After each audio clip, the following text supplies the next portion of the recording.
This conference will now be recorded.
Hare Krishna Prabhuji.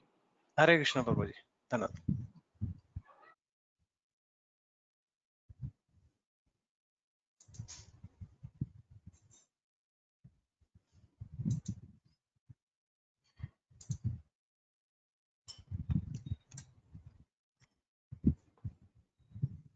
So Hare Krishna to all of you. So we'll do some kirtan for some time.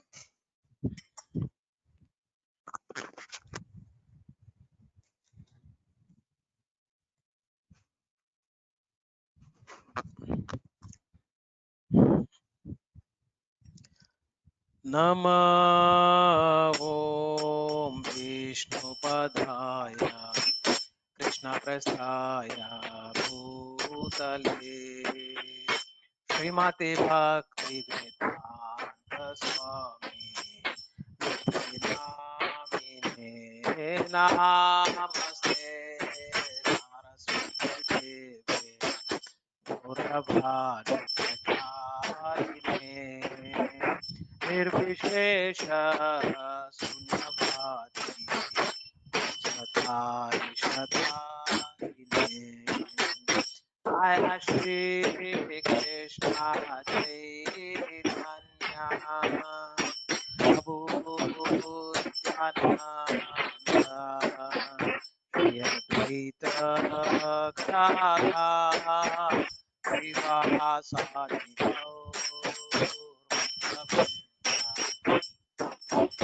Jaya Shri Krishna Chaitanya Prabhu Nityananda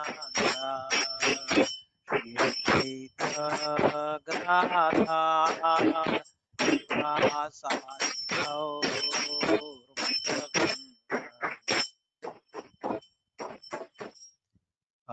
Hare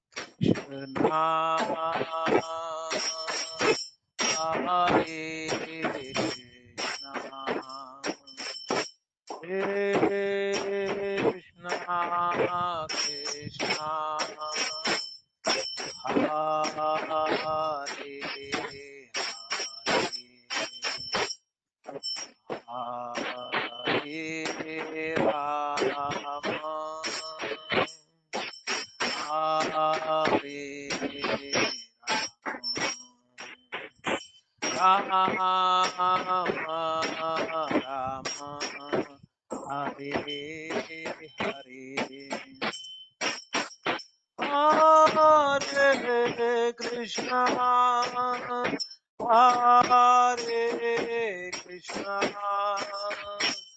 Hare Krishna, Krishna Krishna, Hare Hare Rama, Hare Rama,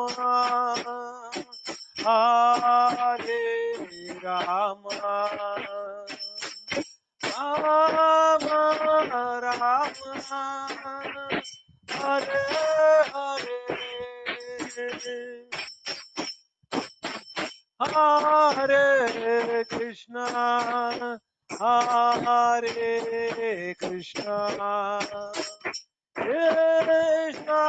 Krishna Krishna, Hare Hare, Hare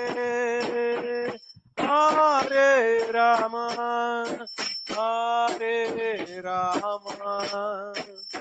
Rama, Rama Rama, Hare Hare, Hare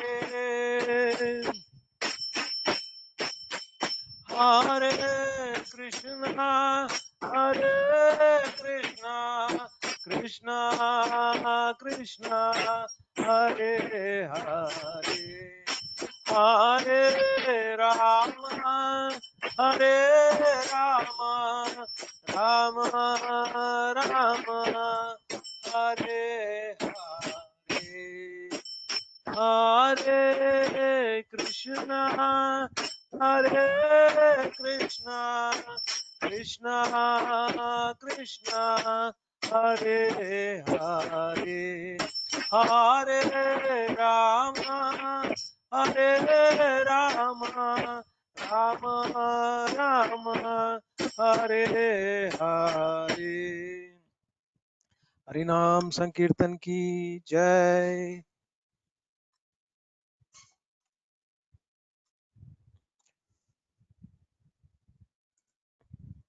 We will do one Vaishnava song. This is in glorification of Sri Chaitanya Mahaprabhu. This is called Sri Krishna Chaitanya Prabhu Daya Karo More.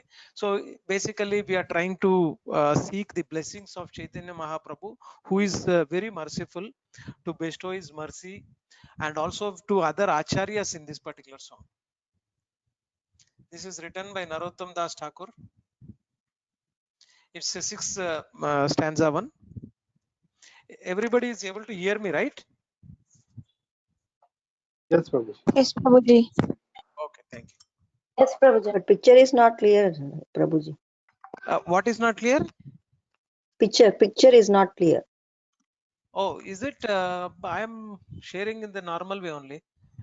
Is For me, everybody? it's clear. For me, it is Yeah, clear. now Clear, it's, Prabhuji. now it's clear. Okay, okay. Clear, So, Prabhuji. yeah, sometimes because of this network issues, there might be something. Okay. But Okay. Thank you, okay. Prabhuji. So this is a very beautiful Vaishnava song. So as I told you, there's a lot of meaning in this. So we will try to read the meaning also. Please remind me after this. We will read the meaning also. Shri Krishna Chaitanya Prabhu Dayakara More, Shri Krishna Chaitanya Prabhu Dayakara More, बिना के दयालु जगत संसारे, तुम बिना के दयालु जगत संसारे, पतित पावन हेतु तव अवतारा, पतित पावन हेतु तव अवतारा, मौसम पतिता प्रभु न पाइले आरा, मौसम पतिता प्रभु न पाइले आरा, आहा प्रभु नित्यानंद प्रेमानंद सुखी, आहा प्रभु नित्यानंद प्रेमानंद सुखी,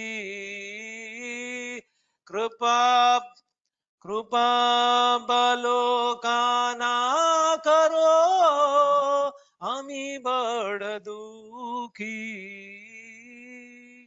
श्री कृष्ण चैतन्य प्रभु दया कर मोरे,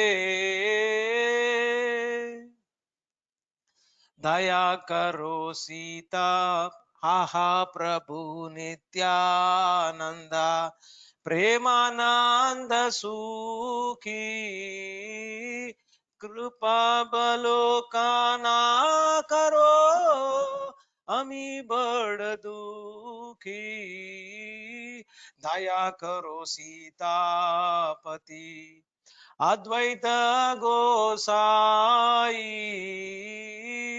तव कृपा बले पाय चैतन्य निताय, आहा स्वरूप सनातन रूप रघुनाथा,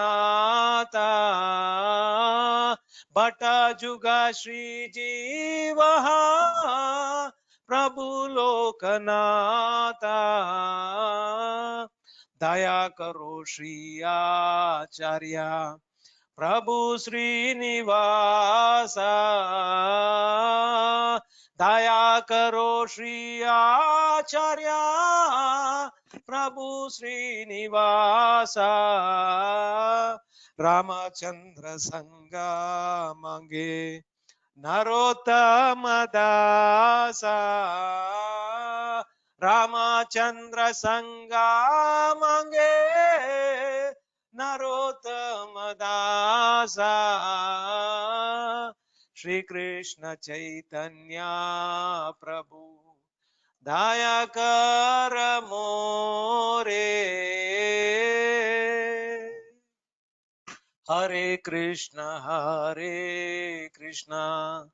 कृष्ण कृष्ण हरे हरे, हरे Ram Ram Ram Hare Hare. So the translation for this particular song, I'll just read it out. My dear Lord Chaitanya, please be merciful to me, because who can be more merciful than your Lordship within the three worlds? Your incarnation is just to reclaim the conditioned fallen soul, but I assure you that you will not find a greater fallen soul than me. Therefore, my claim is first. My dear Lord Nityananda, you are always joyful in spiritual bliss. Since you always appear very happy, I have come to you because I am most unhappy. If you kindly put your glance over me, then I may also become happy. My dear Advaita Prabhu, husband of Sita, you are so kind. Be merciful to me. If you are kind to me, naturally Lord Chaitanya and Nityananda will also be kind to me. O Swarupa Damodara, Personal Secretary of Lord Chaitanya, O 6 Goswamis, Sri Rupa Goswami, Sri Sanatan Goswami, Sri Raghunatha Bhatta Goswami, Sri Gopala Bhatta Goswami, Sri Jiva Goswami, Sri Raghunath Das Goswami, O Loknath Swami, my dear spiritual master, Narottama Dasa, also praise for your mercy. O Srinivas Acharya, successor to the 6 Goswamis, please be merciful to me. Narottam Das always desires the company of Ramachandra Chakravarti. Narottam Thakur ki jai.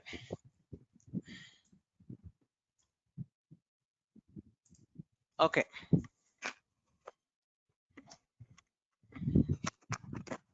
So, I welcome you all to the 5th chapter of Bhagavad Gita, that is Karma Yoga, action in Krishna consciousness. So we are always active, constantly making a lot of plans for the future.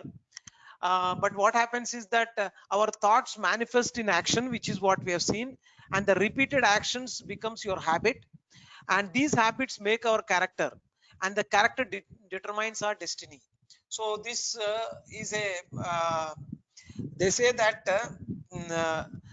reap a habit and you kind of reach your destiny.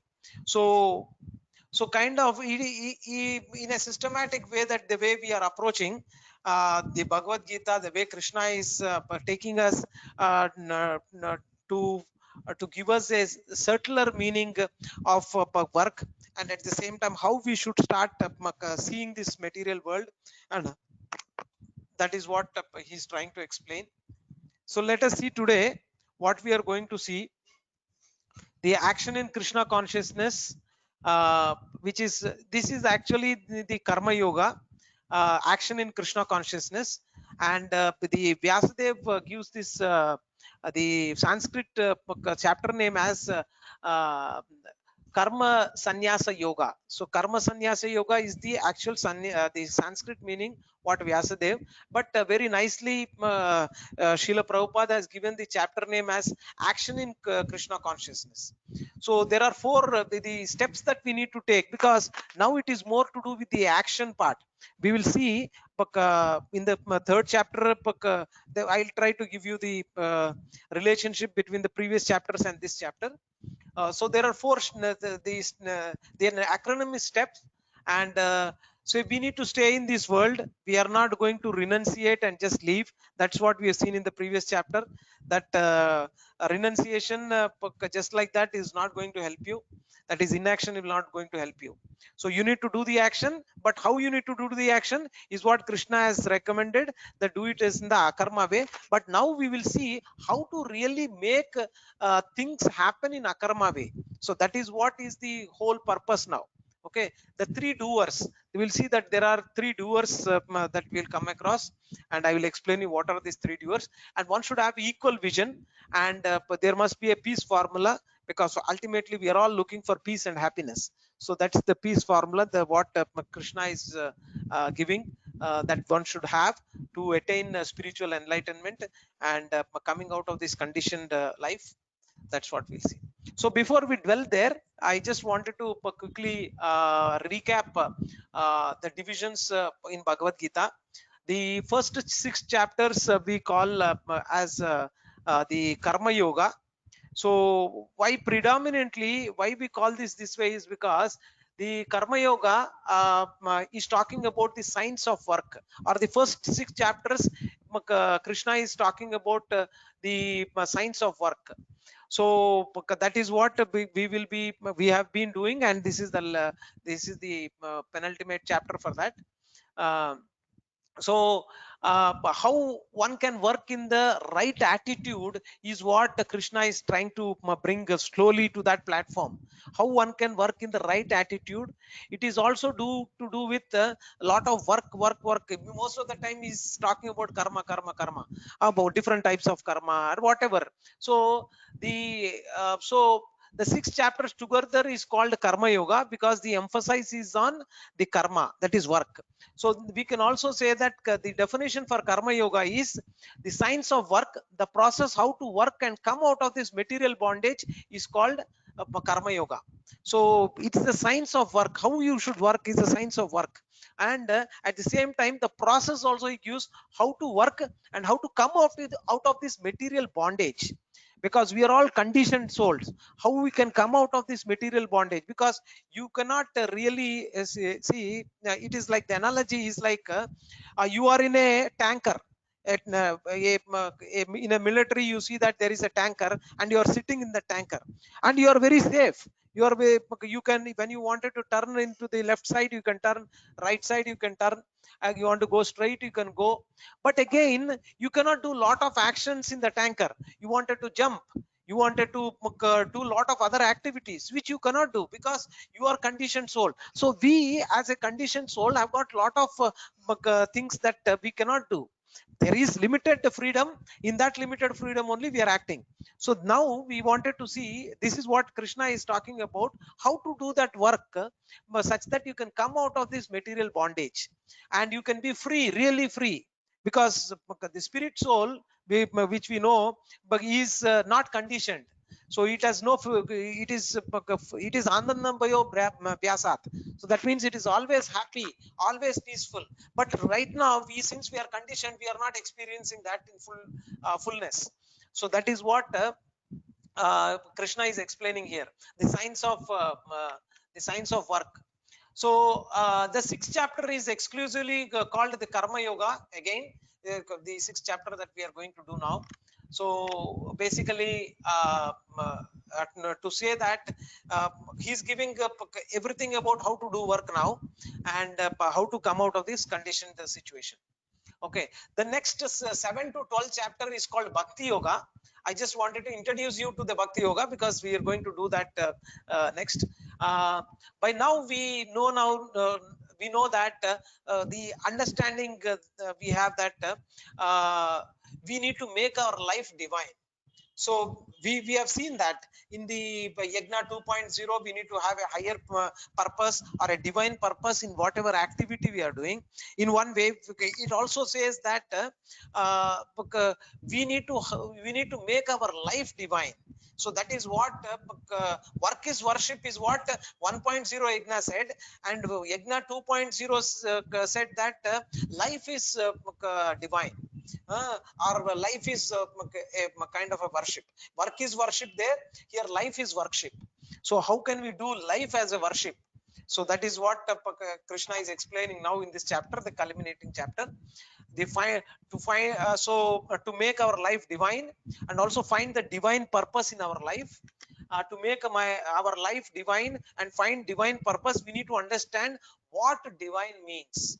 So that is what we will be doing in the next 6 chapters, that is chapter 7 to 12. We will find out what is divine meaning. See how we are able to move logically from one step to another step.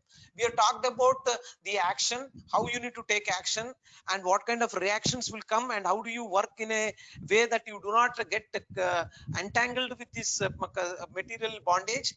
That is what is the emphasis in the first 6 chapters. The next 6 chapters, Krishna talks about what is divine. So he takes us to a very nice description and explains about the divinity about yourself and also about the Supreme Lord. So all that is coming under the Bhakti Yoga.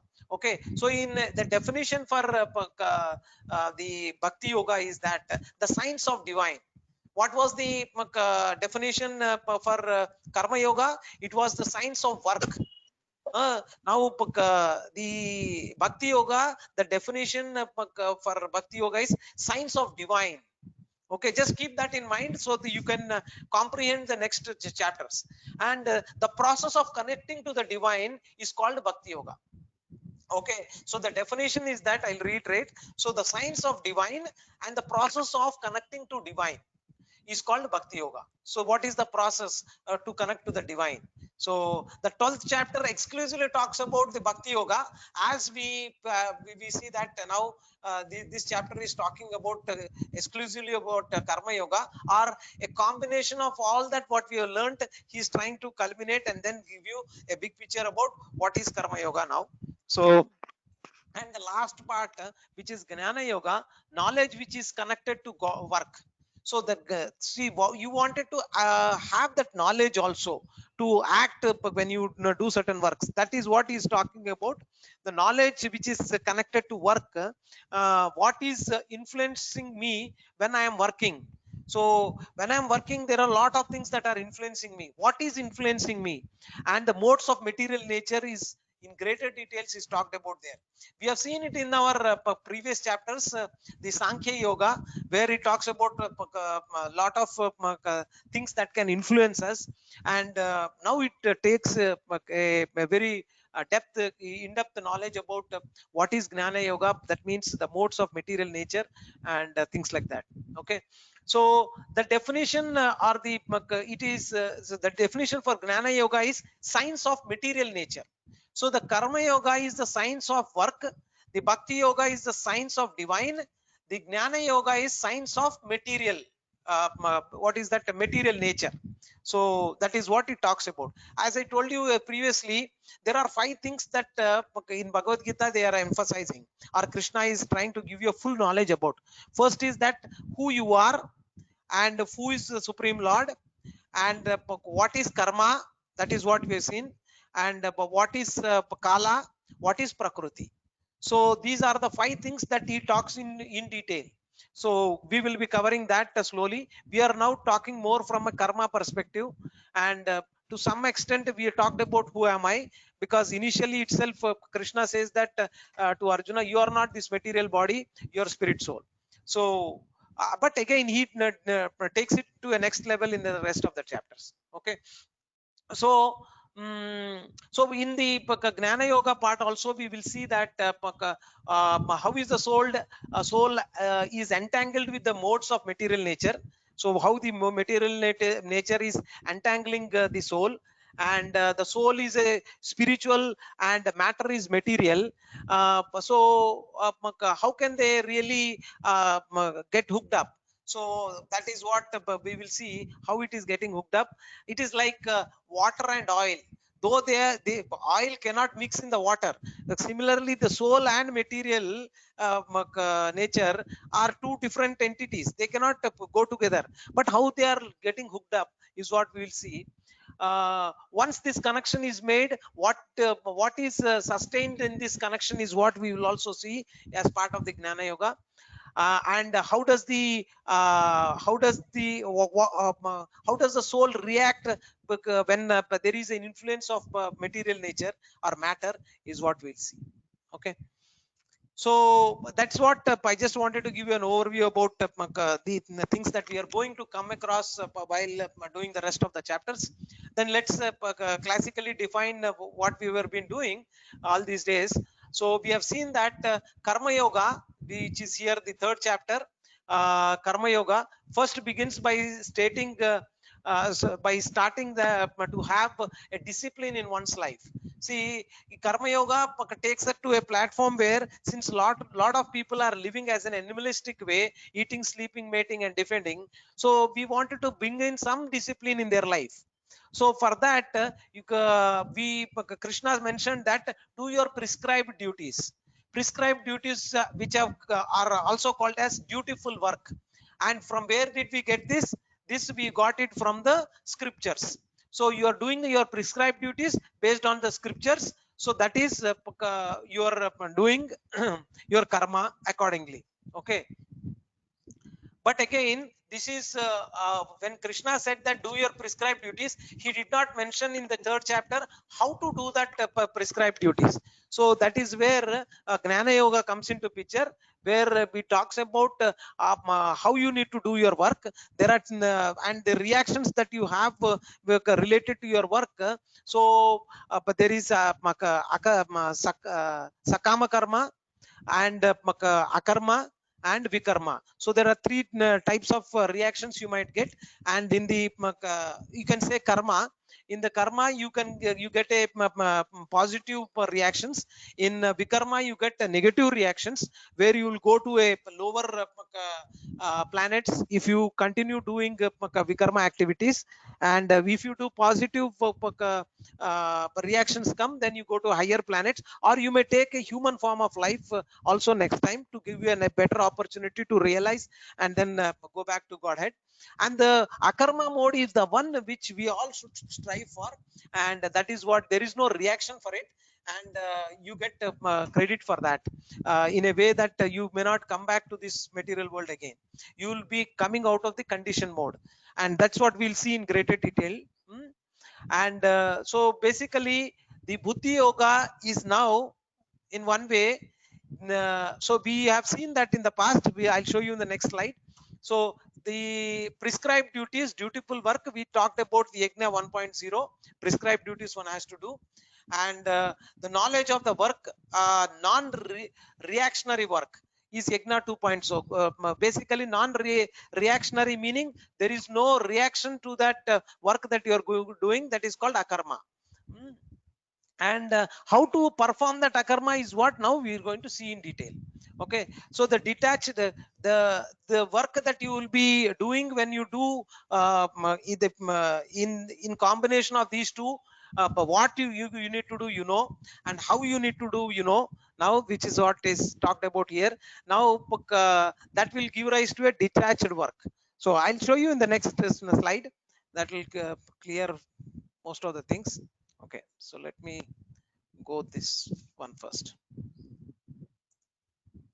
Okay, so in Vedas we have seen that you can do work in an attached engagement way, and there is something called detached disengagement way. So basically here in the, this is called Jnana Yoga, this is called Karma Yoga, or it is not yoga per se, but yeah, you are doing karma. Actually there is a typo there, the karma it is, or you can also say kama, because you have a desire and you are doing the work, so that way it is also correct. And Krishna talks about a combination of these two, which he has taken detached from here and engagement here, and made a hybrid of that. It's called detached engagement. This is nothing but the buddhi yoga, or the smart way of doing things. So that is what we will see in greater details. So let me go back to the previous slide. Okay, so the karma yoga, action in Krishna consciousness. In this chapter what we are going to do is, we are active beings, constantly making plans for the future. Our thoughts manifest in actions, reaping actions from habits. Those habits make up our character, and the character determines our destiny. So we need to make certain habits which will really take us to our destiny. That's what is the whole goal. As famously commented, we are not human beings on spiritual journey, but rather we are the spiritual beings on a human journey. So that's what, every journey starts with a step. So the acronym STEP is coming from here. And in this chapter 5, Krishna explains how to take steps in the right directions. So what are the steps you need to take in the right directions? That is what Krishna is going to explain in this chapter. This is a very important chapter, because it culminates the other two what we have dealt in the third and fourth chapter. And these are the steps leading to further entanglement in worldly complexities. But there are also steps leading to a life of liberation, freedom and tranquility.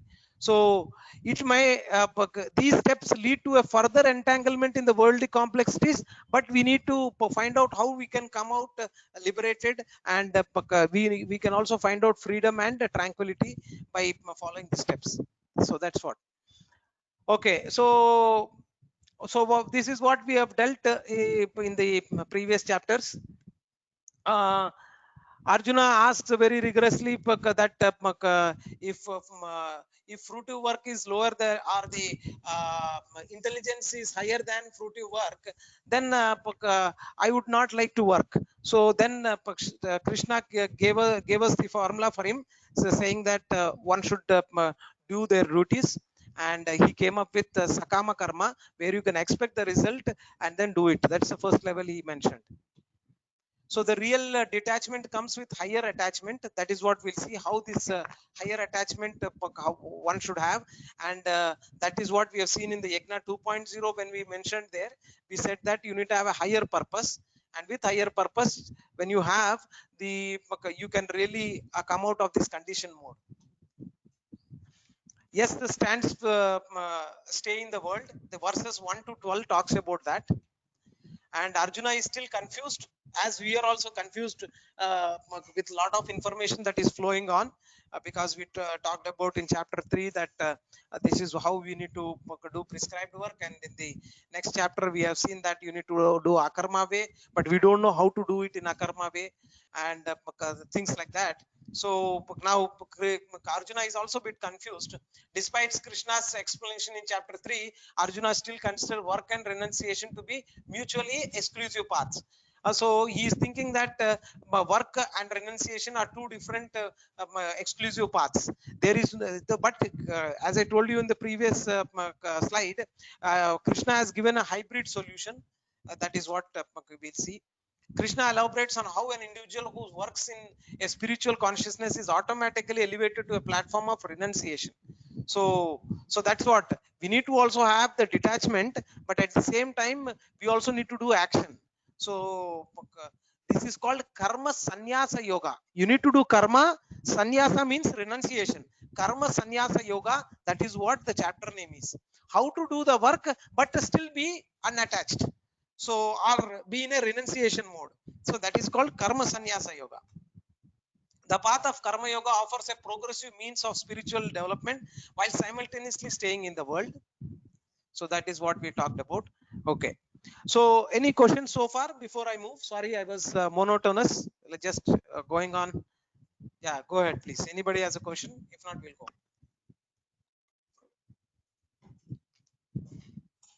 Okay. I presume no questions then. So the 5.1 is Arjuna's question, where he is talking about renouncing the work, which is taken from the second chapter 12 to 30th verse, body versus the soul. But he wanted to renounce the work, but again that was a misconception. And work in devotion, which is what is buddhi yoga.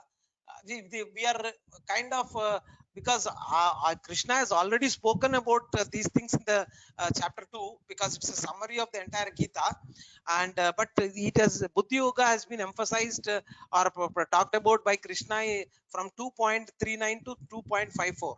So those many verses he has he spoke about, and in chapter 3 and 4 also he kind of told about buddhi yoga, work in devotion. So that is what the definition of renunciation is what is given in 5.2 and 5.6. On the all the verses talk about the definition of renunciation. One who neither hates nor desires the fruit of one's activity is known to be renounced. So you are not expecting the fruits of your results of your activity, so you can enjoy. So that kind of attitude, if you do not have, you are said to be in renounced kind of a person. So, and also renounced also means that you do not have hate or desire towards the results of your work. You are not hating the results, or you're not desiring for the results, it should be coming this way, or expectations wise, etc., etc. So that is what results, you're not kind of entangled with the outcome of the work, results of one work. So if you are able to do this, you will be able to overcome the material bondage that you have. Okay, real renunciation is not renunciation to work, but attachment to work. So you are not giving up the work, actually you are doing your work, but you are not attached to your work. So that is what we are talking about here. Okay, I'll give you an example. So you know, the who was the owner of the major car company in America? Ford. Ford was the actually William Ford, I think, is the person. Yes, please. William Ford. William Ah, Ford. yeah, William Ford was the who was the proprietor who started the Ford company, and his grandson has come to see Srila Prabhupada at that time. And when he came, Srila Prabhupada, he introduced himself that I am so and so. His name is Alfred Ford, the person who is now for his grandson, Alfred Ford, and he just said, I am Alfred Ford. And Srila Prabhupada asked, where is William Ford, your grandfather? There is a one simple single question he has asked. Where is your grandfather, William Ford? Now, just by asking that question, something triggered in Alfred Ford, and he kind of decided that he wanted to take sannyas. Sannyas meaning he wanted to give up everything and join the movement. Then Srila Prabhupada said, no, no, no, you are not supposed to do that. You need to do your work and be as a role model.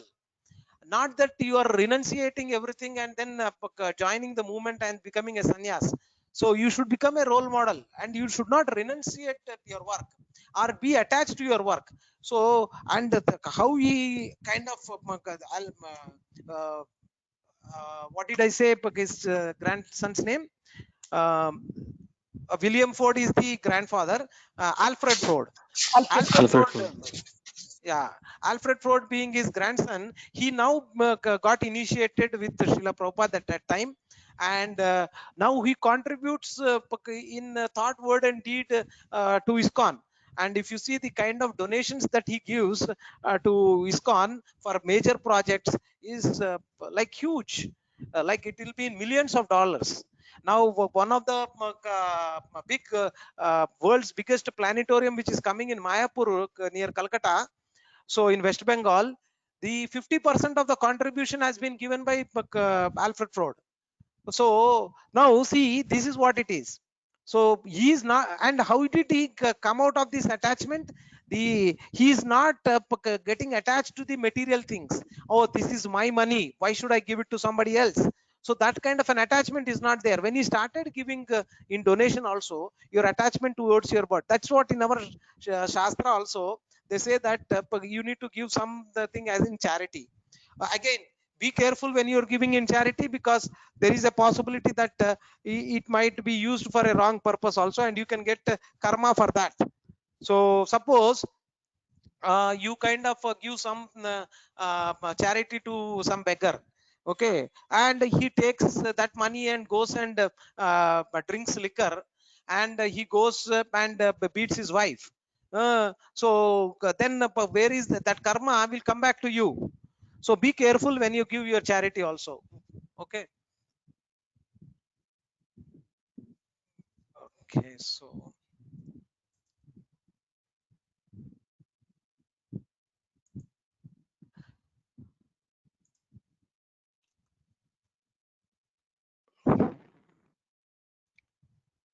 okay, so the real attachment, so the real detachment should to matter comes with higher attachment to spirit. So you, again, as I told you, don't give up your work with aversion or with any other mindset.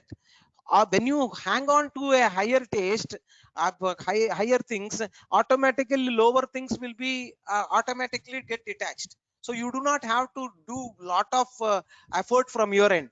So what you need to do is you need to get attached to the higher thing. So here we are talking about getting attached to the spirit.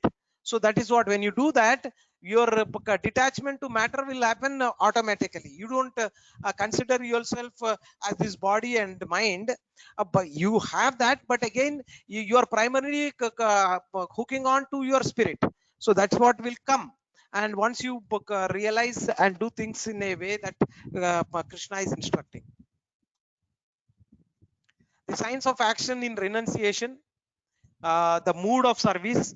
See, so one of the ways that you can get into, like you can get renunciation can come when when we do the work in the mood of service. Okay, that's very important, because there are ample of opportunities for all of us to work in the mood of service. Okay, So whether it is at home or at work or any other place, whatever you do, you can do it as in the mood of service. Okay. And what happens when you work in the mood of service? You will become dear to all. And once you become dear to all, then what will happen is that everyone is satisfied with your work, because you're dear to all. Whatever work you do, you will be everybody will be very satisfied. See, just to see an example, when somebody is very small kid is there, whatever activity that small kid is doing, because everybody loves him, so whatever activity he does, nobody says that what is this nonsense, why is he doing it this way? Whether he does potty or he does urine, or he takes something and put it somewhere, or he in a very in whatever way he is speaking, not fluently, but still everybody is kind of satisfied, because everybody loves him. So here also, when you do in the mood of service, you will become dear to all. And when you become dear to all, everybody is satisfied with your work. And you kind of get the goodwill and blessings of other people when you behave in this way. And the purity, you become pure in your consciousness. How you become pure in your consciousness? Because you are getting blessing from other people, because of the service that you have done. So the root cause is the service. Okay. And when you get purity in your consciousness, your mind and senses are in control now. You got the point? So your mind and senses are in under control. And and again, you never deviate, or you'll have a balance in life. So that is what eventually happened. But it all starts with a mood of service. So but that is what so it is very similar in one way to the way we do your Ashtanga yoga. There is a practice that you do. You start with controlling your senses, but this is an approach which is inside out approach that we are taking. So we start with the service, and then we go ahead, and then your senses and mind are in control. And then you will never deviate from your destination or your purpose, and you have a balanced life. So that's what eventually everybody is striving for, right?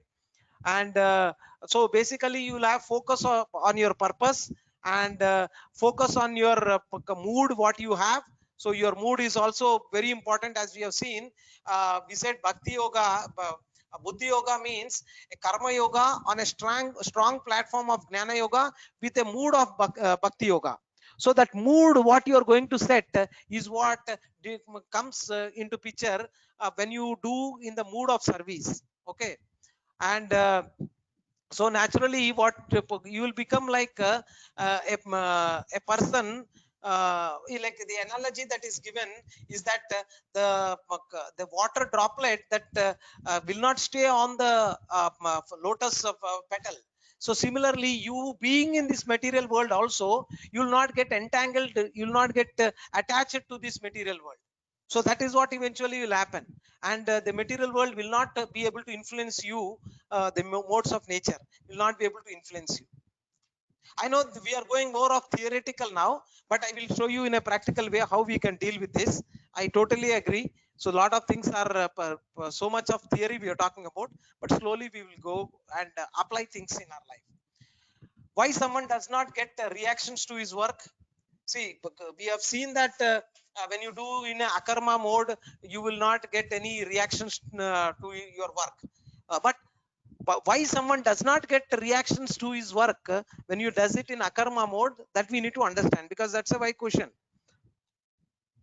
Why the law of karma is aloof when when you are doing certain things in a way that you are supposed to do. So why law of karma, it doesn't work for him? So because every action has a equal and opposite reaction. That's what Newton law says. But in this case, in akarma mode, it is not applying, right? There is no reaction at all. You are doing the work, but still there is no reaction. That's one of the greatest laws that none of the scientists have found. And so this is what it is, and this is how the spiritual world works. And so some kind of a waxing is done or coating is there, so you are not really getting entangled. and that is where the lotus flower example was given. The water does not stick. The science of work is what Krishna talks about in the verses 13 to 15. So this is very important. This is where the practicality comes now. This is more of a theory. I understand a lot of things you might have not understood also, but still we'll go now see the practicality of it. Okay. While living in this world, however, one can easily assume the mentality that they are the director, controller, and breadwinner. That means you are all the doer. But actually, are you really doing all the work? Is what we need to find out. Okay. In reality, Krishna explains that there are three doers in any activity: the individual doer, the super soul, and the material nature. So these are the three doers that you will find, and we will see in a very systematic way by diagrammatically how to explain this three doer thing. So what to speak of controlling the results of our activities? We are barely in control of even the physical and mental tools with which we perform those activities. Basically what it tells is here that whatever activity which we are doing, we think that we are in control of everything. But you tell me how many things you are able to control. So not even the physical nature that is there, you are able to control anything. And the mental tools that you have, you are not able to control your mind. So you yourself think that you are the control of everything, but it is not. So that's what Krishna is talking about. The individual soul can only desire. The desire is then sanctioned by the God who resides within the heart of the super soul. And then the ability to perform that activity comes from the material nature, which arranges the necessary facilities. So this is a very important thing that one should understand. So till now we see this guy who was Muhammad Ali. He is the world champion, world heavyweight boxing champion, and he consecutively for probably for 8 to 10 terms he was unbeaten worldwide champion, boxing champion. And he has become so proud that he proclaimed that there is no God, and I am the God, and nobody can challenge me, nobody can beat me. So that kind of an arrogance has come to him. And now see, he thought that way, and he was so arrogant. And now right now his position is that he cannot even lift a cup of tea or coffee. He cannot lift. He's got Parkinson disease and he cannot even lift. So that is the situation. So one has to understand that who we are and how we should operate. And this arrogance, what individual persons has, that will not take us to the extent that one should be using this human form of life. Okay, I'll read the last one more time. The individual soul can only desire. So as an individual soul, you can desire to do certain things, but whether the desire will be fulfilled or not, it is not in your hands. Okay, so that is what we wanted to mean here. The desire is then sanctioned by the God who resides within the heart as a super soul. And then the ability to perform that activity, again the ability, that means your karma is also involved here. You need to do. Then the ability to perform that activity comes from the material nature, and the material nature is what we will see the material nature in greater details in the other chapters. Okay, so there are the three modes of nature, and that modes of nature will influence you to take up that work and whether you can do that work or not. Okay, so does anybody remember what are these modes of nature, modes of material nature? Tamasic, rajasic. Rajas, Yes, Prabhuji. Sattva, So it Rajo, is, Tamo. yeah, that's correct. Okay, it is the tamasic, rajasic, and sattvic. These are the three modes. And if you wanted to you have to transcend this particular material nature and go to Suddha Sattva. So that is what we eventually will be going once you follow what Krishna's formula, what he is giving. So that's what we'll see. The science of working in renunciation, very important. This is the gist of the entire chapter actually. So if you have not understood so far, doesn't matter. If you can understand this, you are going to get 100 marks out of 100 for whatever you are going to answer now. So this is the individual soul that he talked about in the previous slide. Individual soul, and you have the first doer is the person who is desiring. So desiring doer. So that means your first doer is desiring doer, and you give it to the soul. And that is the first step. Okay. So the first step is that we are performing an action by expressing a desire. So you are performing an action by expressing a desire. So that you are giving it to the soul. And the spirit soul, in turn, what it will does, it will express its desire to the super soul. That's what we have seen in the previous last bullet point, right? So this desire what you have, that is given to the super soul, because it is the it is super soul is it coexists with your within your body. So you have soul and super soul. Atma and Paramatma are both with you. So the super soul coexist in our body and act as a facilitator of the worldly actions. So your super soul is acting as a facilitator, and initially it is acting as a facilitator. At later point of time, if you have got good maturity, at an advanced stage, the super soul acts as a guide to you. So it will tell you what is wrong, what is right, which way to do. So now also it will tell you, but not at that level. You might have seen when a situation comes in your life, you are in a crossroad, what to do you don't know, but there is one good way and one is a bad way, and that decision of taking that judgment is coming from your soul, super soul, but giving you some guidance. It may not give you guidance all the time because we did not go to the advanced stage, but once you come to an advanced stage, the super soul will act as a guide to you, because Paramatma is there with you. So that decision, the decisions and whatever you are going to take can be based on the super soul's direction and guidance. Okay, the super soul checks the validity of your desire to see whether you are qualified for fulfillment of this particular desire or not. So as soon as this desire comes here, the super soul will validate to find out whether you are qualified for fulfillment of this desire or not. The qualification is based on the karmic bank balance. Okay, though, so yeah, can you mute please, one of you? I don't know who is this. Ravi Teja,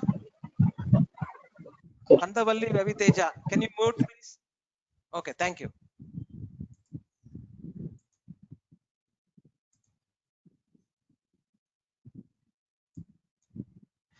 So as I was telling that as a if you wanted to perform an action by expressing a desire, so that is where it goes to the soul, and the soul puts it across to the super soul, and by expressing its desire to the super soul, and the super soul, as I've told you, they both coexist in your body, the soul and super soul, and the super soul is the facilitator for the worldly actions that you are going to take, and later point of time when you come to an advanced stage, it can become as a guide to you. The super soul checks the validity of your desire to see if you are qualified for fulfillment of this desire or not, and this qualification is based on the karmic bank balance. So the karmic bank balance, so the karmic karmic bank balance meaning your karma account. So based on you know that karma is coming from your previous life and also the things that you have done in this life also. So based on that, it will check and find out whether you can go ahead to sanction that or not. So the next step is the super soul checks with the karma bank balance, and then whether to sanction or not, the decision is made. Okay, and once the accordingly, but once the sanction is given yes, then what happens in most of the cases is we perform an action. So unless and until this decision has come, you cannot take up that, right?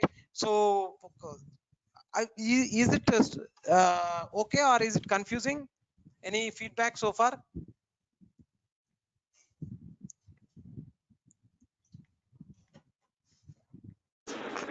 Okay, Prabhuji. Okay. Okay, what happens to most of us is that when you are performing any action, okay, once it is sanctioned, say the material nature, so basically the acting doer, so there are three doers that have come into picture. The desiring doer, who desires to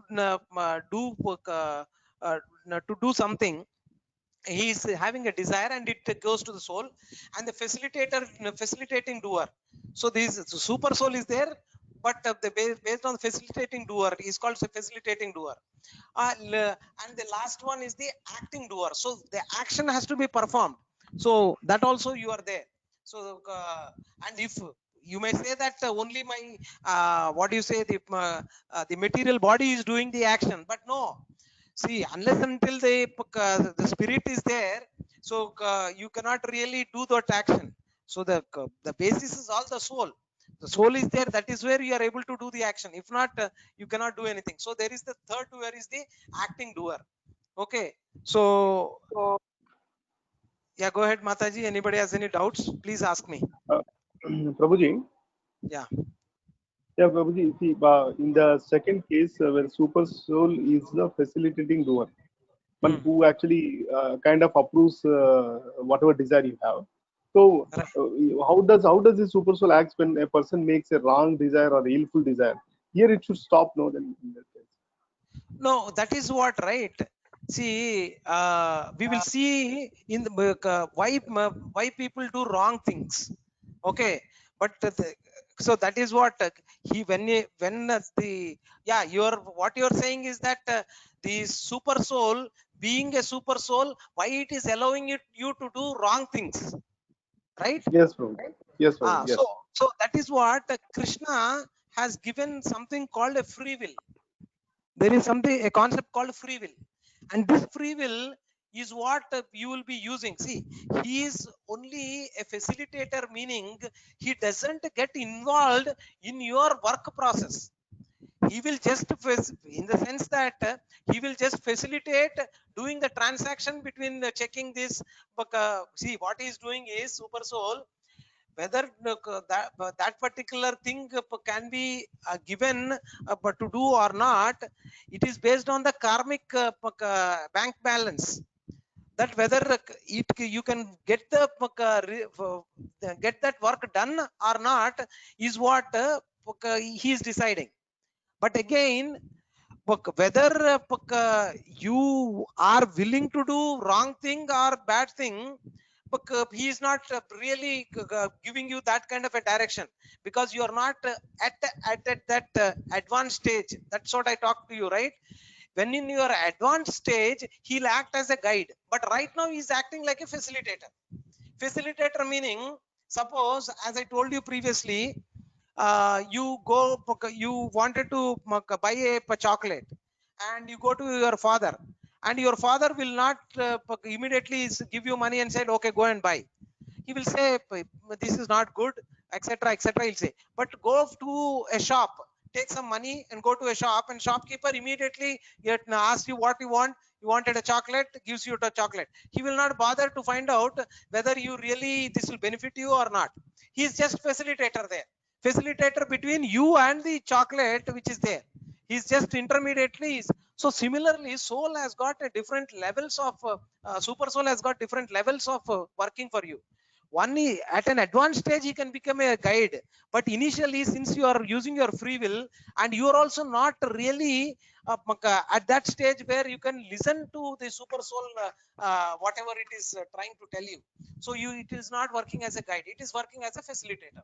You want this action to be done, okay, so it will check the karmic bank account, and if it is it is supposed to be as per the karma, you are supposed to get some beatings, you will be getting beatings. Again, if you wanted to get some results as per your karmic account, you'll get the results. The super soul is facilitating to find out that.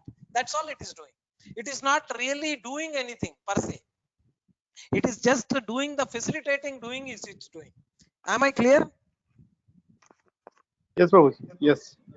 Yeah, I know that there is little bit of confusion here, but slowly things will be clear. So once we go, okay. So that's what. And the fifth step is accordingly gives the sanction, yes or no, based on the karmic bank balance, whether you can get that or not. What happens in most of us is when we perform an action, this whatever action you are performing, the next step, the action doers after doing, what will happen is that you get reaction. That's what we have seen in in our previous chapter, that we have three different types of reactions we get, right? So most of the time whatever reaction we get, because we are not doing in a akarma mode, so the reactions get added to the karmic account. You got the point? So your reactions get added to your karmic account, and in the eighth step, which is what is shown here, what will happen is that this karma ends up manifesting in our consciousness and our inclination and desires, which will further influence our desires. So once you take this reaction, okay, and it goes to this your bank account, and again this will in turn influence the desires that are coming, and that will manifest as your consciousness, and our inclination and desires will also get influenced by it. So whatever desires I have right now, if you see, it is all based on my previous karma also. See, whatever, see, I might be always interested to become a multimillionaire. So these kind of desires might have been shaped because of my previous karmic bank balance. Or I wanted to cultivate good music skills. I wanted to become a musician. So, or I wanted to become a scientist. So these are all there as part of our karma, and whether to sanction that or not will be based on the super souls this thing distinction, by checking whether we are qualified or not. Okay. So I'll give you an example. Probably it will be easy to understand. Say, suppose when you are a very small kid, you you did some kind of a mischief, wherein it might be a very innocent action, but still that innocent action, whatever you did, that has got an influence at later point of time in your adult age, and that can also influence you to take up some other desires, and you try to fulfill that. Okay. So you might have seen, I know, when I was a kid, I remembered, I used to do some small stealing as a kid, right? So at later point of time in my adult age, I also had that kind of a desires, because it will influence you. That time whatever the karmic reactions will be there. Okay. So it might be an innocent action that you might have done, but again that action creates a reaction and influence to become whatever you are going to become now. So it's like that. So it's like a this in turn is kind of giving you some kind of a habit pattern that is going to happen for you, and how to come out of that habit pattern is what we are going to learn, and one has to find out, because this we are in conditioned mode. We are involuntarily also we are doing certain things because of my previous bank balance. How do I come out of that? That is what we need to find out. How do I come out of this conditioned mode? So Arjuna asks, why without my influence, without I do not wanted to do, but still I am doing certain things which are not beneficial for me, or which is not what I really wanted to do, I'm forced to do. That's the word he uses is, I'm forced to do certain things which I really do not want to do. Why is that? That is what is conditioned mode. So we need to, because of the previous karma account we are doing, and that is influencing this 8th step you see here. This is not seen by you, but it is influencing you for the desires, and you kind of do certain things. Okay. So desire to enjoy with a selfish motive is what is called as false ego.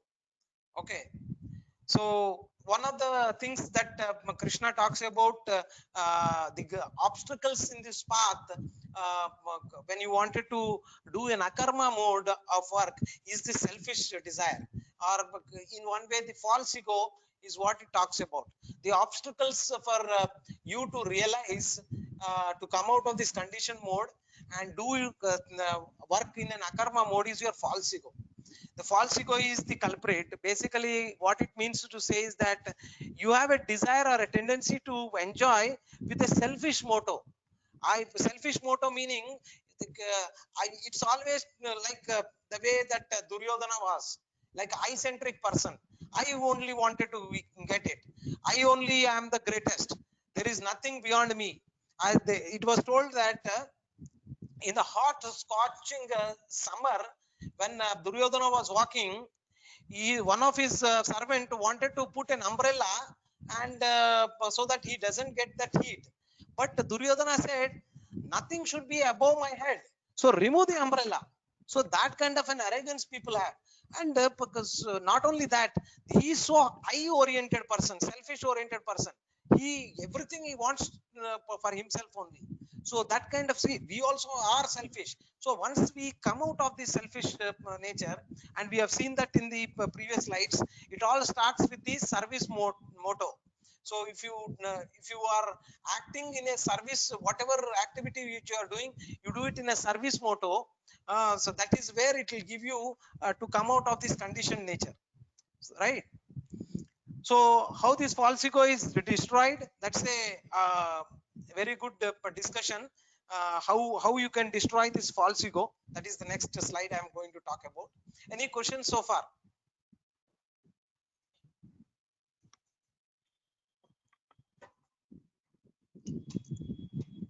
So how to get rid of the, get free from the false ego? When we are materially contaminated, we are called as conditioned. So when see, the spirit soul is basically pure, but when he came in contact with this material nature, okay, the modes of nature, whatever we having, sattva, rajas and tamasic gunas, so we become conditioned. Okay, and these three modes of nature are also operating in the material nature only. So material nature meaning which is made up of panchendriyas again. Okay, the false consciousness is exhibited under the impression that I am a product of the material nature. This is called false ego. Okay, there is a false conception which is exhibited under the impression that I am the product of material nature. So that means you do not have a consciousness that I'm a spirit soul. So I'm operating all the time on the material platform only. So that is where you could tend to become or your false ego is very high, and you tend to do things in a way that you act in a very selfish way. Okay, and yeah, we'll see that. And okay, so everyone is acting in a way which is completely contrary to the real self, the soul.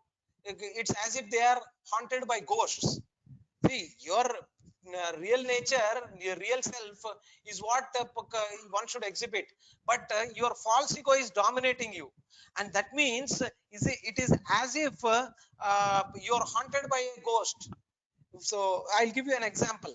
Okay, uh, there was a girl in one of the universities in US, and she has taken drugs, and these drugs are very high powerful drugs, which will take them to a different this thing altogether.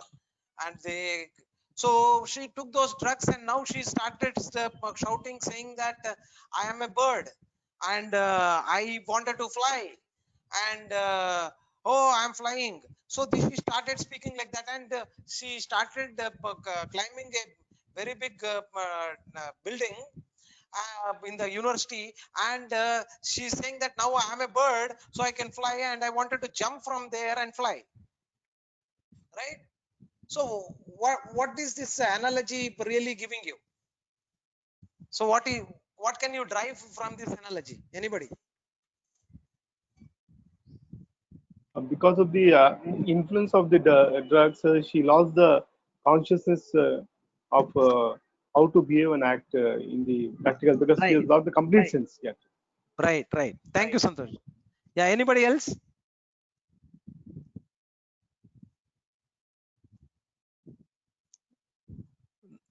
Nothing?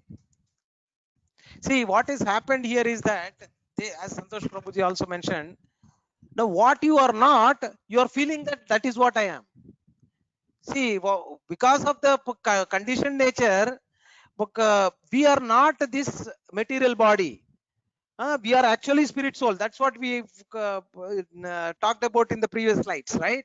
So actually we are spirit soul, but because of the conditioned nature, we are thinking that we are the material body, and we are feeding all the time. Whenever I'm hungry, I'm feeding the body. Whenever I have a mood to do certain things, I'm really doing that. So most of the time what you are doing is that you are only feeding this body only, and you are not doing anything to the spirit soul. And as if a ghost has haunted you, and you forgot that you are the spirit soul, and you are doing only to the material body only, right? So, and Srila Prabhupada gives one example of a woman. She bought a nice nice parrot, and she put her this parrot in a golden cage, and every day this woman, this cage which was there for the bird, she was cleaning it so nicely, and it is sparkling, and sometimes she also gets some kind of a costly rubies and other things and decorate there, and she was doing all that, and she was hardly doing anything feeding to the bird, that is parrot, which is there inside that cage. So what will happen to the bird after some time? Will die. Yeah, it naturally die, right? Because you are not feeding to the bird, you are only feeding to the or you are only cleaning and keeping in a very shiny way to the outer cage only. Similarly, our body, this whatever body is there, it has got this soul also. You have to feed to the soul also, and since we are not feeding to the soul, then eventually you will not even recognize that there is spirit soul, and whatever action you are doing, whatever things that you are doing, it is going uninfluenced, and you are not even so as if it has haunted by ghosts. So that is what here the example is given. Okay, the ghost is the false ego. The ghost which we are talking about, a false ego. So what is false ego? False ego is nothing but something which is getting identified with the material body. So the conception that I am this mind, I am this body, this is the false ego. Okay, everyone is under the spell of this false ego. Sometimes we say that everyone is under the spell of the witch called Maya, illusion, that we say that, right? Oh, he is in Maya, he is in illusion. So all this is basically you go you your false ego is what is predominantly there, and it is influencing you. So how to come out of this, and how do you really bring in your real self? That's what we'll be talking about. In this way, the living being becomes a servant of the body and mind. So whatever the body and mind is asking, you are giving. So, and you are, this is the biggest enemy, and you need to come out of it. Purified consciousness means acting in accordance with the instructions of the Lord. So how can you basically purify this false ego, and you can see your real self? That is what it is mentioned here. Purified consciousness means acting in accordance with the instructions of the Lord. When you follow the instructions of the Lord, when you take the association of the devotees, then slowly it is like, again, Srila Prabhupada gives a very beautiful example or an analogy, saying that see, a iron rod is not fire. Iron rod has no characteristics of fire. But slowly, what you do is that you wanted to get the characteristics of the fire, but you take the iron rod and put it very close to the fire. And slowly, after a certain time, the iron rod will get all the characteristics what a fire has got. It will give you heat, it will give you light, it will if you touch, it will burn you. So all the things that you're talking about, the characteristics of fire will come to you. So that is the way you also need to, if you wanted to get rid of this false ego, you need to have pure association of the devotees and the people who have got that kind of a purified consciousness. And also when you follow the instructions of the Lord, that is Bhagavad Gita, purification also will come. Okay, is that clear so far? Okay, so the next acronym, what we are talking about, the E. Okay, step STEP. So that this is equal vision. In this verses 17 to 26, since the super soul resides in every living being, the advanced spiritualist is able to see every life form, be it a plant, animal, or a human, as a temple of God. So this is the equal vision you will get. So this is an advanced feature, advanced kind of a realization that you will get once you follow the steps what Krishna is mentioning here. You will get a equal vision, and in this way utmost respect is given to every living being. Different bodies with different qualities are produced according to one's past action, yet each entity is of the same spiritual quality. So you see the divinity in each and every person. So this is what Jesus Christ used to tell. Jesus Christ used to say that hate the sin but not the sinner. So basically here may not be a direct analogy, but at the same time what you are saying, you are respecting every person because you can see divinity in him. And so if it says there is not a person who is I'll give you an example. In Mahabharata, the Dronacharya, who is the guru of the Pandavas and Kauravas, he wanted to go and do one experiment. And what he does is that he asks Duryodhana to go and find out if there are any person who is, what do you say, who is greater than him. In one way he goes and greater than him in the sense who is better than him. That's what, not greater, better than him. So he goes in the entire that place wherever they are staying, and Duryodhana comes back, says that I kind of did not find anybody who is better than me. So I am the best. That's what he says. Now he sends Yudhishthir, and Yudhishthir goes to the same village, the same place, and he comes back saying that I did not find a single person who is like basically everybody I found that they are better than me in one way or the other. So he's see, there is contradict. It is totally two different contradictions. One, Duryodhana, when he went, he said, I did not find anybody who is better than me. And here Yudhishthira says, everybody is better than me. So this is what, so the kind of consciousness one has, that is what the humble nature, or the not, it's not a artificial platform on which these people Yudhishthira was working. He really felt that. So he has, see, any person, if you see, he will have some good or the other if you really keenly observe. Now on a physical platform level, and when you see it at a spirit level, everybody is a spirit soul, so you have divinity there. So that way if you see also, they are divine, right? So you need to respect the divinity which is there in them. Thus the spiritualist is not only free of racism, nationalism, ageism and sexism, but also any speciesism. Speciesism means he respects every living species. So that's what he does. And he does not see Bible or the other people in the other community, they say that the just to remove this particular thing, they say that only humans have soul, the rest do not have soul. So the birds do not have soul, the plants do not have soul. So they, why? Because they wanted to fulfill their desire, that they are not doing anything wrong. So for that reason they say that there is no soul in that, so we can cut and eat them or do whatever. So that's wrong. And you will be surprised, at one point of time in the Western world also, they used to say that only men have got soul, women do not have soul. That kind of a nonsenseism also was spreading there. But yeah, at least now they realize that soul is there in the human beings.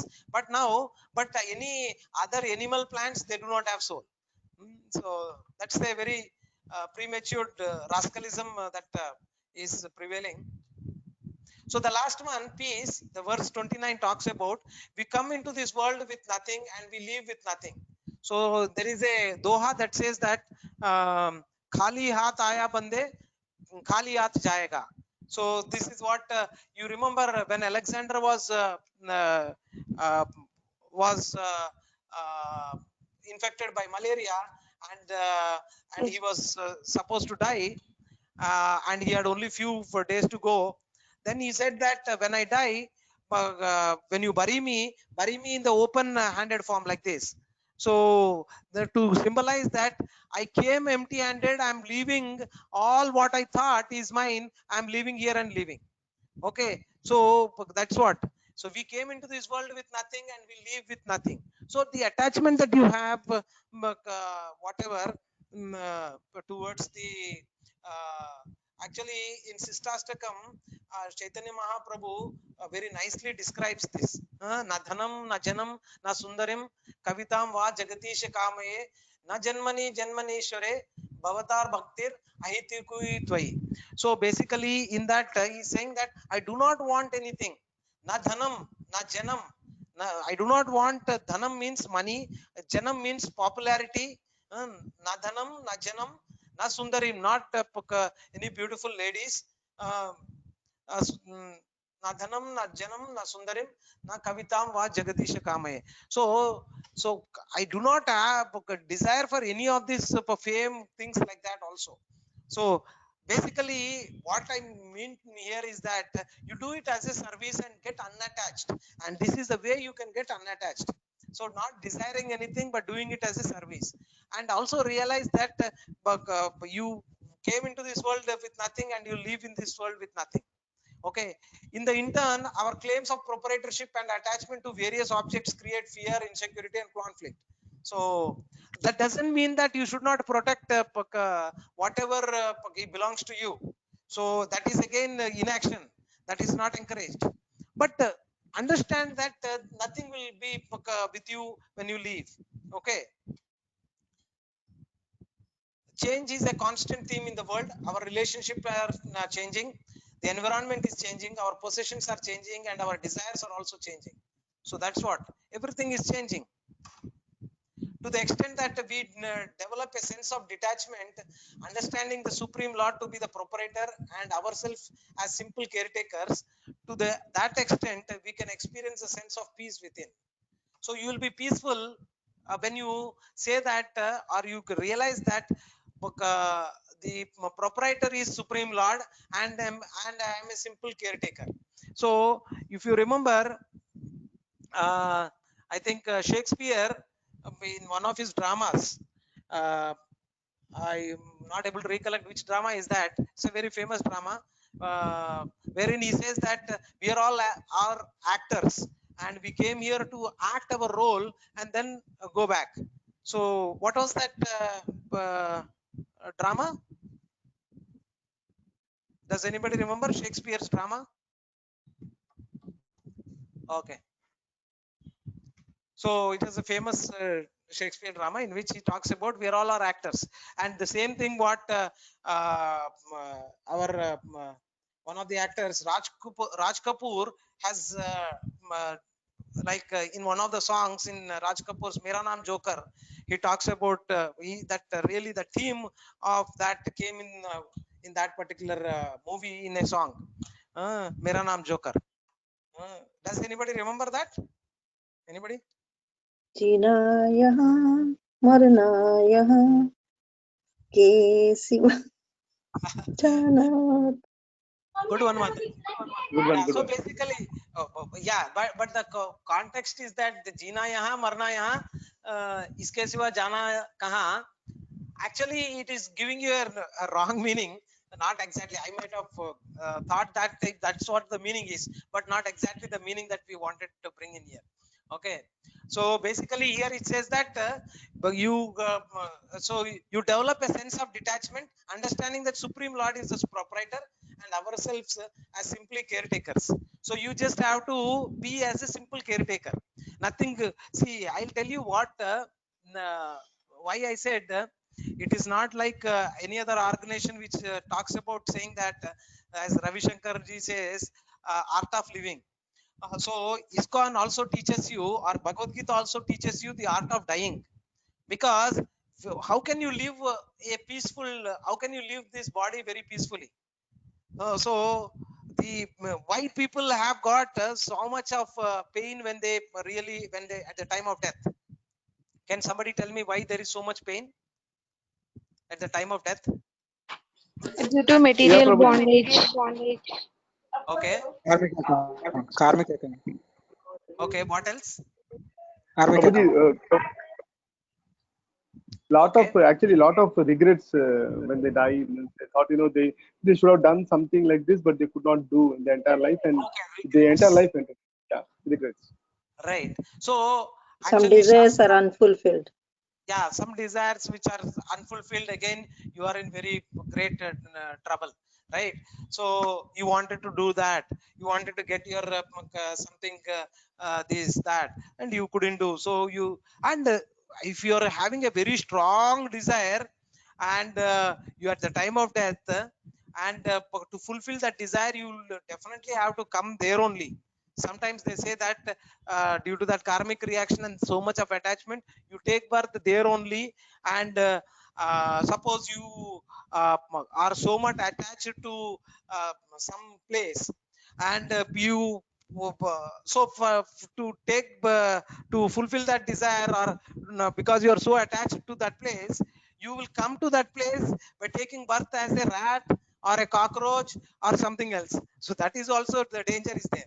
So see, Shastra says that at the time of death you will have a pain which is equivalent to 33,000 scorpions biting at the same spot at the same time. So much pain will be there at the time of death. So much pain. And see, why so much pain they have said is because suppose one of your close relative has passed away, right? You will have so much of pain, right? Now if some blood related person has passed away, who is, whom with you, which you have so much dear relationship, uh, uh, and then how much pain you will have. See, and now at the time of death, you are leaving everything, whether it is material property or your bandhus, family members, everybody whom you are so dear, you are leaving everybody. So how much agony you will be facing, because it is like a jolt to you.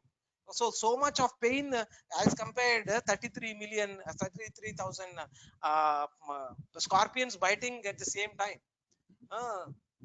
So that much pain would be there. So as given by Krishna here, once you come out of this detachment of this material bondage and the conditioned nature that we are, then we will have a peaceful exit, because you do not have to bother about yourself, because you are taking yourself as a caretaker. Okay, I have a big building, I am owner of this particular company, but again you are working as a caretaker. So as I told you, now if you see the senior Vaishnava Alfred Ford, he is a multimillionaire. Not if he doesn't work also, his next 20-40 generations can live happily in a very royal way, but still he is working. At the same time, he is working as a caretaker, not as an enjoyer. He is see, in the in our what do you say, in our sitting room, on the we have a nice table, and we put what there in that nice table in the sitting room?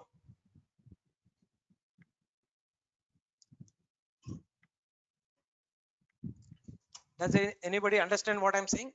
See, in your sitting room, where you are always most of the, or in the hall, I would say, in the hall, in a nice table, you decorate and put one box there. What is that box?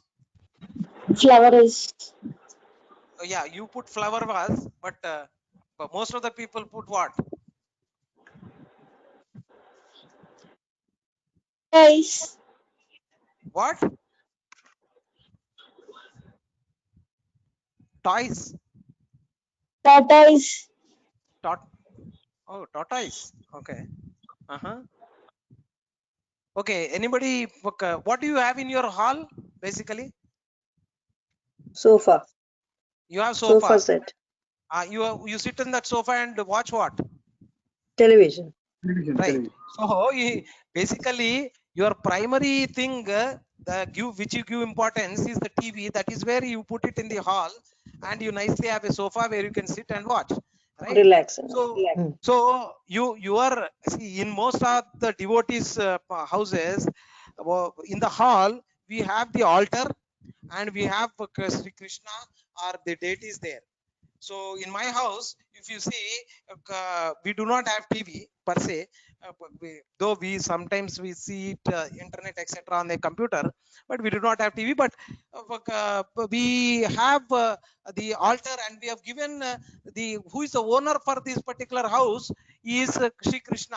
Uh, I have not got that level of consciousness, but at the same time, we're trying to. So we have an altar. When somebody comes, they will be seeing the Lord because he is the proprietor for this house. So at least we start with that mechanical level. So that way we take a role of a caretaker role, and the proprietor is Sri Krishna.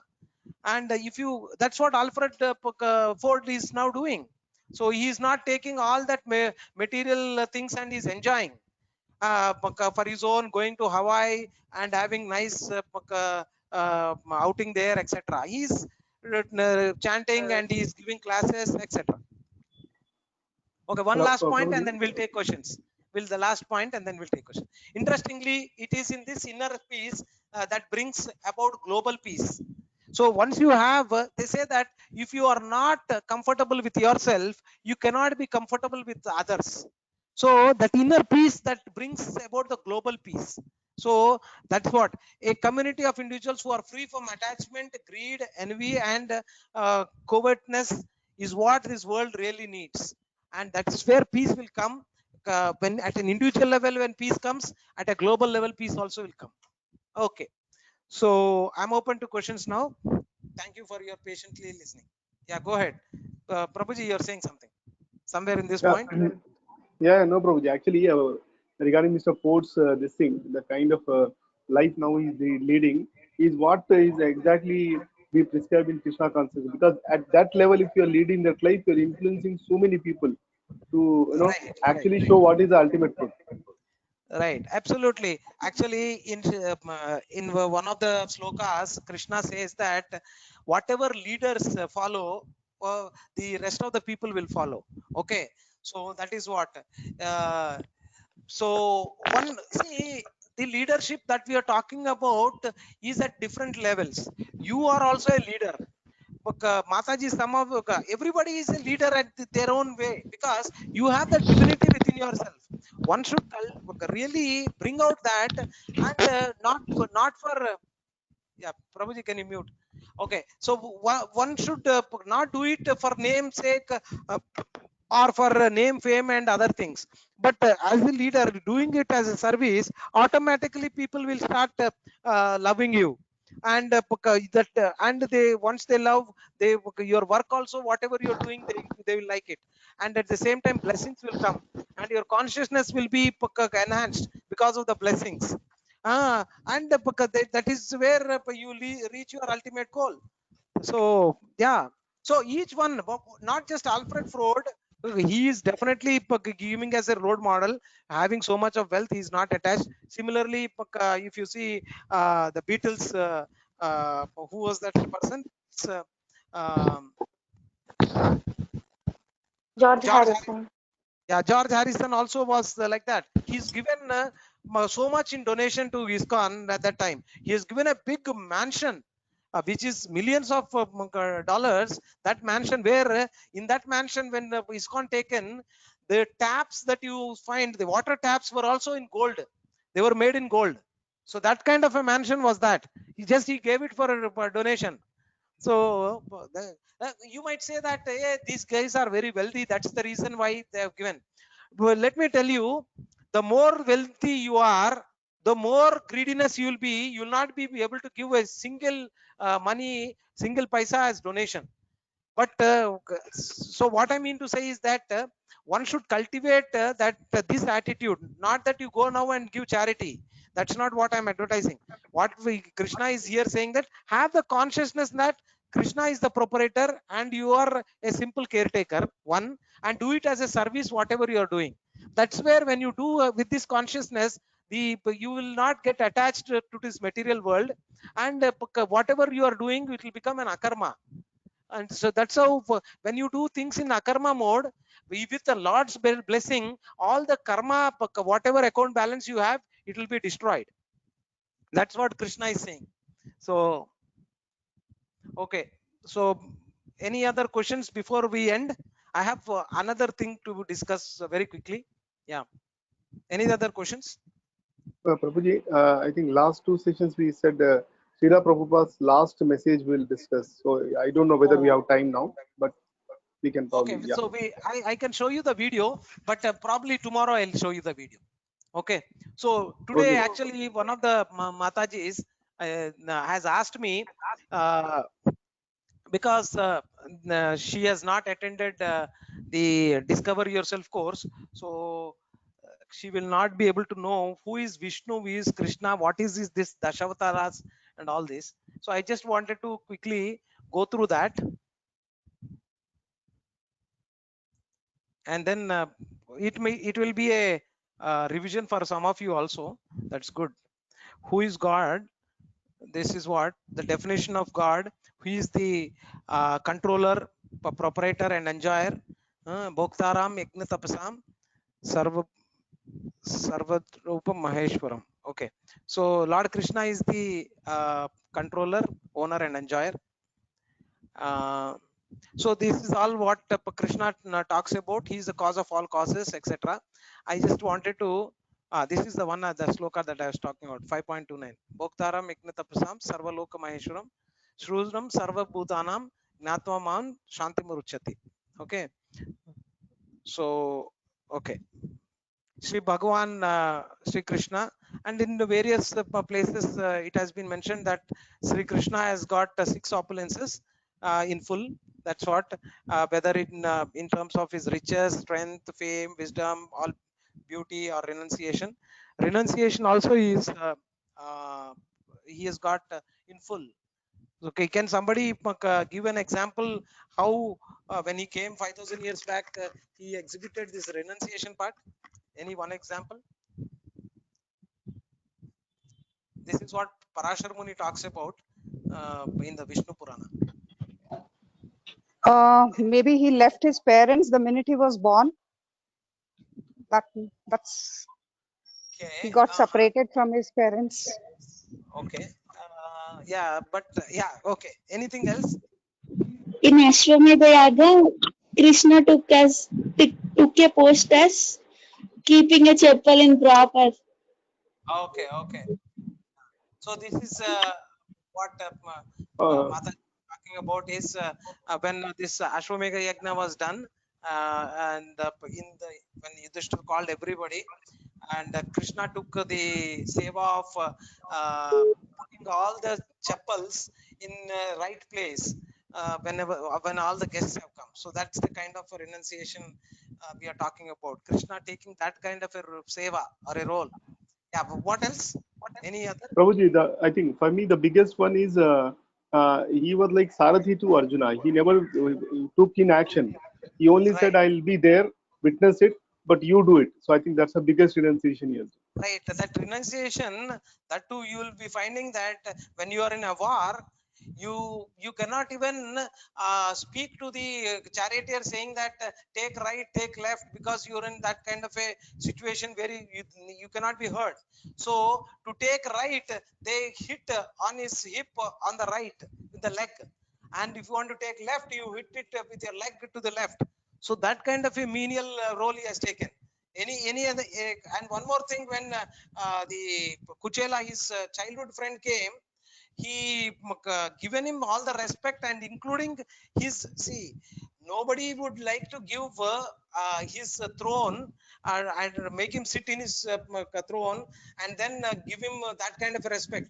He gave the respect to Kuchela, uh, putting him in on his asan, at the same time washing his feet. So that kind of a being a supreme lord, just see what he has done. So that's a few things that we can talk about renunciation, and so many things. And wisdom wise, the entire Bhagavad Gita is been spoken for last 5,000 years. So it's not like any other book, the wisdom that he has given. Okay, so so the Mataji has asked about the Dashavataras actually. So in the Dashavataras, the primary there are actually different avatars. So we will see that basically there are Purusha avatars, there are Leela avatars, Guna avatars, Manvantara avatars, Yuga avatars, and Shakya Vesha avatars. But the cause of all these avatars is Krishna. And so that's what we need to understand. One, see, when in this picture, Krishna is the supreme lord, and the Garbhodakshaya Vishnu or Shirodakshaya Vishnu are his expansions. Okay, and the Varahatara and the other avatars which you have, Buddha avatara, etc. But when he came as Krishna, Lord Krishna, he came Swayam. But rest of the avatars, he came as different as a expansions. But when he came as Krishna 5,000 years back, he came as it is. So that is the same Krishna who is there in Goloka, who is the Supreme Lord. He came as it is. Okay. Now somebody may ask, what about the Vishnu? Vishnu and Krishna is one. This is the biggest confusion when you read your Bhagavad Gita, or for that matter any other scripture. So what is your take on who is Vishnu and who is Krishna? Who is greater, or are they both equal?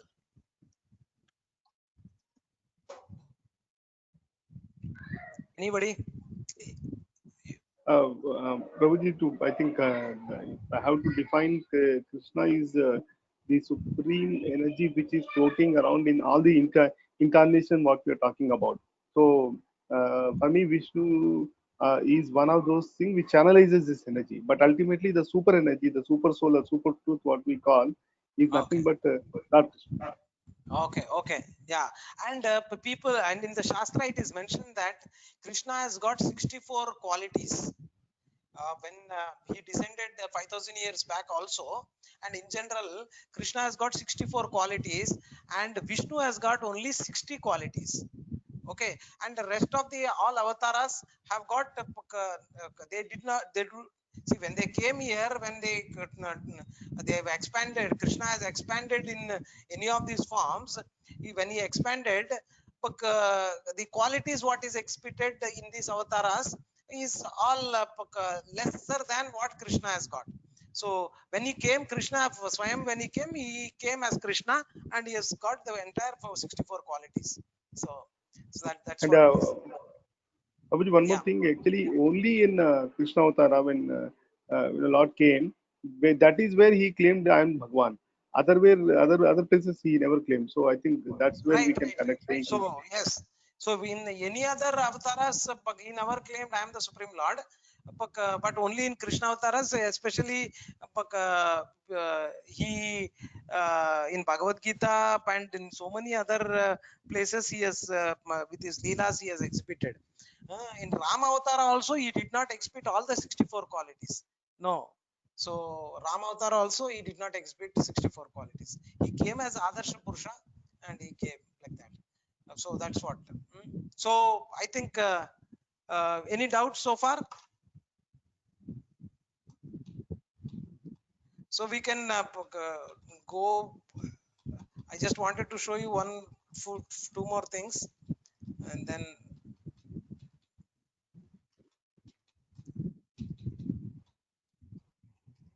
Okay, so the 6 categories of avatars, these are the 6 categories of avatars.